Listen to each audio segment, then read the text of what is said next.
Hey everyone, it is Elson932 on YouTube. Thank you so much for joining me. We are here for episode 2 of Love is Blind Ohio. Make sure that you take a moment, hit that like, make sure you subscribe to the channel, and if you want a little more fun and supporting the channel, join the membership. So let's get into it. We're in the women's lounge and Elisa walks in. Remember, that's how we left? We saw the ambulance pull up. Well, she walks in and they are cheering for her return. And she said she accidentally put nail glue in her eyes. Now, I don't wear contacts, not since college, but I can see how that can happen because the little bottles look very similar. Somebody need to change the color of the caps or something, okay? So wonderful that she is back and she is fine and she is recovered, okay? Next, we see Vic and Christina, their reveal. Okay, the doors are open. You could see that reveal in the shorts that I have as a part of this channel. Now he finds her beautiful. She is holding his face, looks into his eyes. I think they like each other. I really do. I'm believing in love, y'all. Please don't disappoint me. She loves his everything and he loves each item. He's listing her eyes, her hair. He's just listing it all out. But she keeps saying me too when he says, I love you. I love this. I love me too. Me too. And he says he is just grateful for her, grateful she joined this experiment. He is very, very detailed. Okay. He does kneel and propose and she says yes. See, this is everything I need. Everything I need. Yes. But he says it's strange putting a face to the voice. And he was going to love whoever walked through those doors. However she looked, he was going to love it. Okay. And she keeps whispering how she feels. She's like, I like this. Yes, I like this. And she's whispering. I'm like, do you not want us to hear? You are mic'd up, my dear. So she says, do you think other people will feel this lucky? He's like, who knows? He don't care, Christina. He does not care. Okay. But he does the gentlemanly thing. He walks her back to her side of the reveal. And they continue to hug and kiss each other. They were like, hey, we don't want to be separated, but we know what we got to do. She does say she feels like the luckiest person. I'm enthused by this reveal. This is sounding so good. I'm loving it. Please, y'all. Please. Don't put me through the ringer. In the women's lounge, Emma is having a hard time getting over the Steven situation. Remember? Steven, that whole, she shared, information about herself and he was not very loving about it. She feels like she was gaslit. Okay. And she will focus on Connor and Mike. Her next date is with Mike. Mike has the same values with her. He says the kid conversation is what scares him. And Emma does share her adoption. She does not know her birth family or medical history. He is quietly listening. I like that, Mike. You were just quiet. He said he won't judge her for her physical appearance, appreciates her for sharing, and then he goes and he shares. Steven, are you taking notes? He shares that, hey, I was a premature baby. He had a hard time breathing. Grandma told him he flatlined, but calls him her fighter. And he says, we are both fighters. Emma appreciates that so much. The song they play is Falling Into You. I appreciate it, Mike. Mike, if this don't work out, I truly believe you are a good listener. And, what we have seen of you is positive. Emma's date with Connor. She shares her story. Added that she was left at a train station. I was like, ooh, okay. At least you know a bit of your origin story. And he thanks her for sharing. Thinks that because of this, she would make a fantastic mom. She's awesome. She's fun. He appreciates that she let him open up in his time. Okay. And he shares his favorite part of relationship with her is that they don't run away from things. They don't run away from each other. She says she can picture a life together with Connor. And 6 days has gotten them here. So again, we get a little timestamp. It's been 6 days. And it's only episode 2. So y'all see how fast these things move. But they do like each other. In the men's lounge, Jordan is talking about Amber and how she had 3 years of dating someone and Amber did not introduce them to her daughter. Now, one of the gentlemen is like, dude, don't worry about that. Don't worry about that past-ish, okay? There's a reason she chose you. She would never bring you to her home and her kid if she didn't trust you. And you should see this as the highest of honors. And that's how you know she loves you, because you will add so much value to her and the kid's life. I said, come on, Men's Lounge. Pour into Jordan. Yes, love it.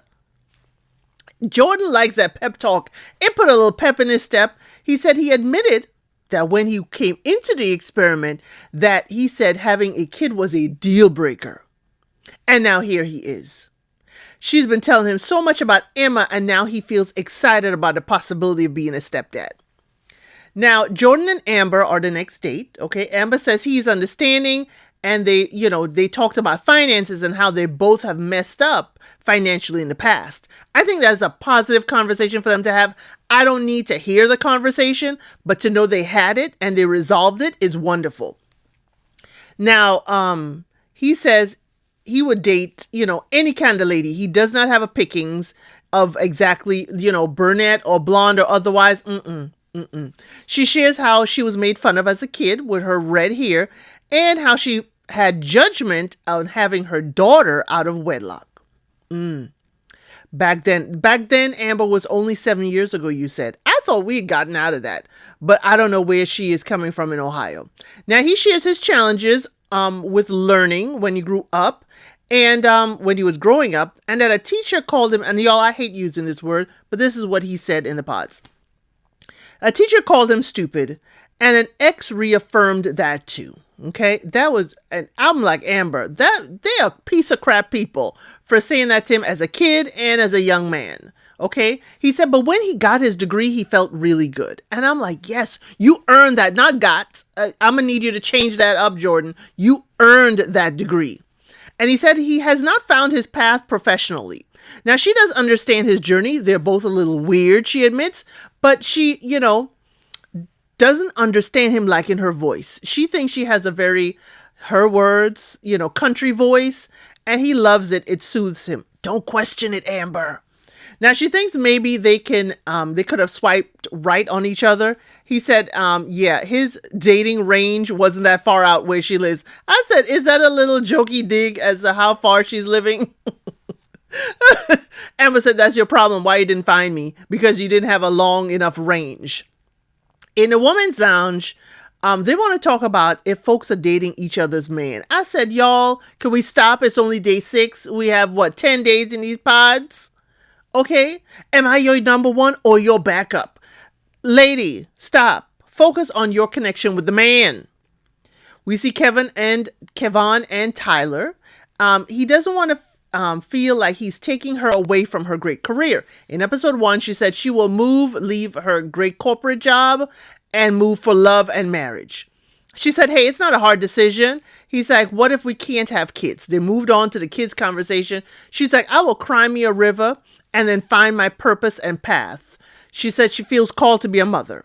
Okay. She says, would you distance yourself from your kid because of their sexuality? And he says, no, I won't. He said, I will be welcoming. It'll be hard for him with a son, but he'll be understanding. Okay. Then he shares about his mom. Okay. That she almost passed away.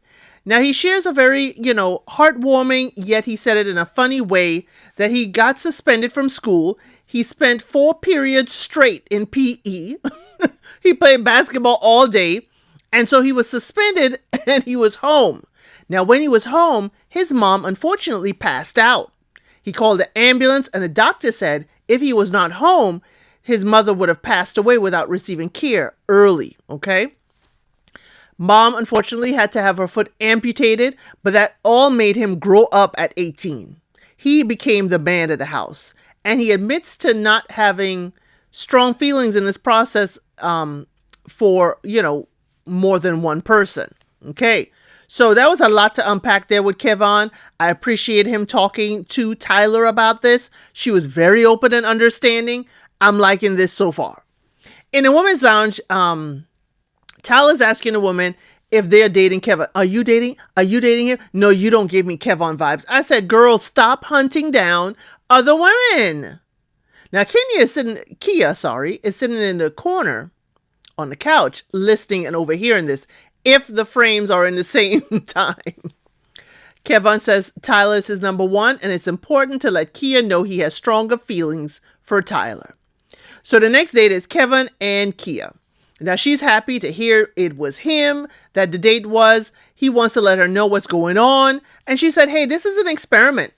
We're here to meet people, learn about other people. You know, it's like, it's, you know, up and down. She's like, just let me know what's going on. Don't leave me out here wondering and thinking about what is going on. She said, but people make knee-jerk decisions real quick, but we can have other connections, okay?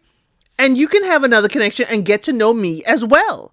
What are you saying? Now, he says he still wants to learn more about her, but he has stronger connections elsewhere. And it's been a tough 6 days, but he wants to talk more, okay? For her, love is honesty, it is fun, it is growth, and it feels like home. Now, he's looking for a partner, not just a wife, okay? It is easy to talk to her. He came in, he said, fired up from his last date and did not have an open mind. And he feels like he may be doing something he should not be doing. Now, she does say she respects that. And I love Kia. Kia says, I respect that you feel this way. Yeah, but it's an experiment.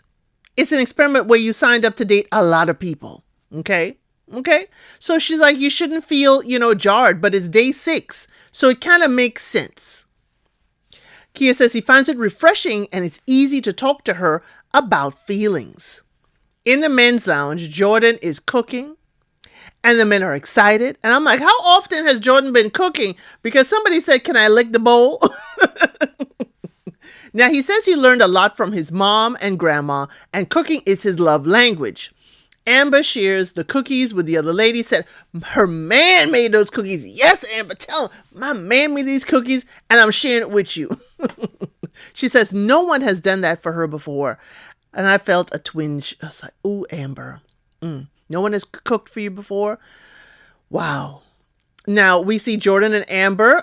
She enjoyed and thanked him for the cookies. He said he's never helped with a kid before, but she has put him at ease. It helps that her daughter's dad is part of the strong support system, and it feels more like he'll have the privilege of being a stepdad, okay? Now, they have been thinking of each other overnight, and he does read her a letter, okay? He proposes to her on one knee and says, the queen of his double wide trailer. I said, this is cute, this is awesome, and I love it for them. And when he proposes, she said, I would love to. And they do share I love yous. I was like, okay, another I love you couple. And in the men's lounge, the men hug him when he comes in. And he said he was shaking so hard. In the women's lounge, she just tells them, yes. And everybody runs to her, okay?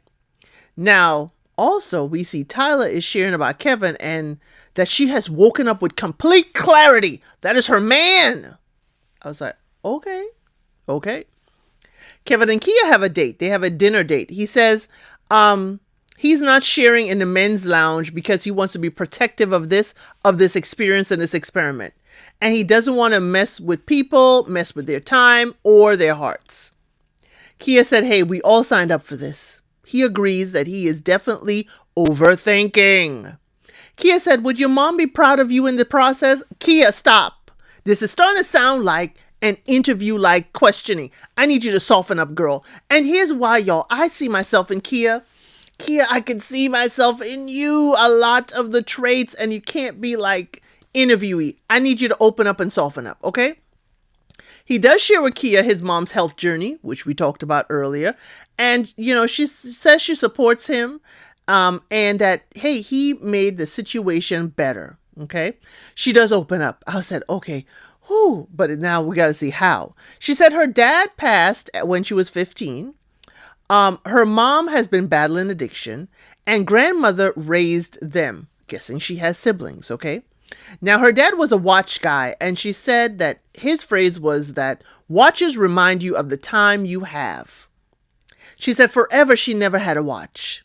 And in entering this experiment, she bought her first watch.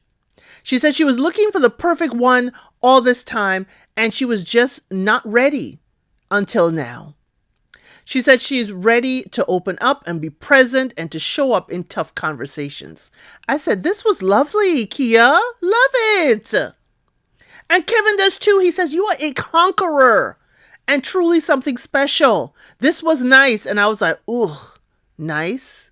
It's almost like saying cute. This was nice. She shared such a big moment and this is nice. Okay. Kia then says, she wants the marriage has got to be rooted in love and has to be love. There's no settling. And he agrees. In a woman's lounge, Tyler is talking that Kia could be her man's side b. I said, no, Tyler, this is not how we're going to talk about each other. Okay. You could say side chick, but I did not like the b. Okay. Tyler wants to know, what is he going to do, meaning Kevon going to do besides validating her through words? I said, here we go. Kia walks in and says she had a good date. No name. Kia, thank you. No names are told. Tyler wonders, what's the worst that can happen? Okay, I'm your number one-ish. And, she says he could break up with her. And she laughs, though. Oh, put a pin in that. For Tyler, okay? Elisa sits with Kia and finds out that Kia is indeed the other lady that Kevon is dating. And her expression of shock is everything. Kevon and Tyler have a dinner date. He says, today was just okay. And he wants it to get to good. And it's easy today, but now it's been a lot. He does not feel comfortable her moving entirely for him and feels like they should really meet each other in the middle. He's like, I should meet you in the middle. And then she was like, real sharp. Can you? I said, daggone it, girl. Could you back up a bit? He says, I'm trying to figure out what this would look like. It's hard. I'm sorry. She's like, it feels like you're struggling. He said he was not expecting his first date to be good. Okay. She says, we can live in the what ifs all day, but she wants a man to choose her unapologetically. And in this moment, she got to choose herself. What? Where did we go? This went real far, real fast. Kevin says he understands that she's ready to be all in and, he got to go where his heart is leading. She's like, okay, thanks. Okay. Thanks. Thank you. She cries and she gets up from the couch. He's like, your energy is fire. You are great. She's like, I got to stop you because I cannot listen to another speech about how great I am. Thank you. I appreciate it. You have selected an incredible woman and, I'm not doing this ish. I can't. And she walks out the pod, y'all. She walks all the way out and the song playing is I walk on roads that turn to dust. And y'all, guess what? Kevon is still in the pod. He is left in the pod. And Kevon's like, but I'm not picking anyone. I'm just talking about my connections and how I feel. He's like, what happened? And then he walks out just shaking his head. Y'all, she jumped up too far, too fast. She didn't let the man finish. So she may have blocked her blessing. We're going to see, okay? So the next up is Amber and Jordan's reveal. They open the doors and then turned off the lights on us. That is the end of episode 2. Y'all make sure y'all stick around and catch me on episode 3. Thank you for watching. Please like, share, and subscribe to the channel.